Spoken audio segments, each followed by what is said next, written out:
Et quand un jeune comprend la puissance et la valeur du moment présent, quand on dit que vous êtes des cadres de demain, dites-leur que non, vous êtes les cadres de... Quand on dit que vous êtes les leaders de demain, il n'y a pas une terminologie que je déteste entendre que ce truc-là.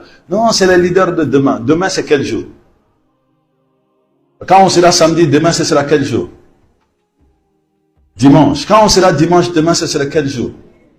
Exactement. Demain, ça veut dire après et encore et après. Vous n'y arriverez jamais tant que vous pensez que c'est demain que vous devez y arriver. Mais quand vous vous mettez dans la tête que c'est aujourd'hui, c'est maintenant, ce grand informaticien que je veux l'être aujourd'hui, pas demain. Ce grand leader, il faut que je le sois aujourd'hui, pas demain. Ce grand entrepreneur, il faut que je le sois aujourd'hui, pas demain. Cessez de miser sur demain, parce qu'il y a 7 jours dans la semaine et il n'y en a pas un qui s'appelle demain. Les 7 jours de la semaine, vous les connaissez. Il y en a un qui s'appelle demain. Il y a 12 mois dans l'année. Lequel s'appelle demain? Vous avez déjà vu une date qui se termine par demain? Demain n'est qu'un mirage. Ne laissez rien à demain que vous pouvez faire aujourd'hui. Et l'idée, c'est d'atteindre le progrès et non la perfection. Concentrez-vous sur progresser. Éloignez-vous de cette quête de la perfection. Et surtout, soyez concentrés sur une chose. Sur une chose. Sachez que nous restons intemporels parce que nous ne nous laissons pas prendre dans le piège de la répétition. Connaissez la répétition? Je me souviens d'une discussion avec ma grand-mère où elle disait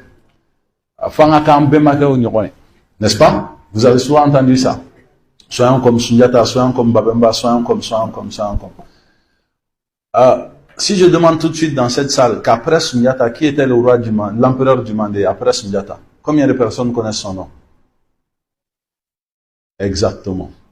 Vous savez pourquoi on se souvient de Sundiata? Parce que son père était au roi de Niani et qu'il a refusé d'être au roi de Niani pour devenir empereur du Mandé. Kankou Moussa, c'est le 10e empereur. On se souvient de lui parce qu'il a fait quelque chose que les autres empereurs n'ont pas fait. Le 9e, c'est Aboubakar II. On se souvient de lui parce qu'il a fait quelque chose que les autres n'ont pas fait. Et entre ces deux extrêmes, il y a beaucoup d'empereurs qui sont passés à l'oubli, dont on ne se souvient plus. Entre Biton et Golo, il y a 5 empereurs, 5 rois. Vous connaissez leur nom? Ils sont passés à l'oubli parce qu'ils étaient dans la répétition. Seuls ceux qui ont osé marcher sur des lignes qui n'avaient pas encore été tracées sont restés dans l'histoire. Donc si vous répétez, vous êtes dans la lâcheté. Si vous exécutez, vous êtes dans le progrès. Et si vous accomplissez, vous êtes dans l'histoire. Et c'est ces notions qu'un jeune doit nourrir. Et quand vous les nourrissez, croyez-moi, ça fait une différence. Ça fait que vous serez dans votre vingtaine et que vous pouvez vous positionner nationalement. Ce n'est pas impossible. On l'a fait, on l'a prouvé et les gens l'ont vu. Faites-le. Vous en êtes capable. Quand on dit que cette génération, non, ceci, cela, vous qui êtes là, vous avez créé des applications. Vous avez développé des programmes. Vous avez créé des sites web. Ceux que vous enviez à votre âge, s'ils avaient fait la même chose, vous n'aurez pas eu l'opportunité de le faire.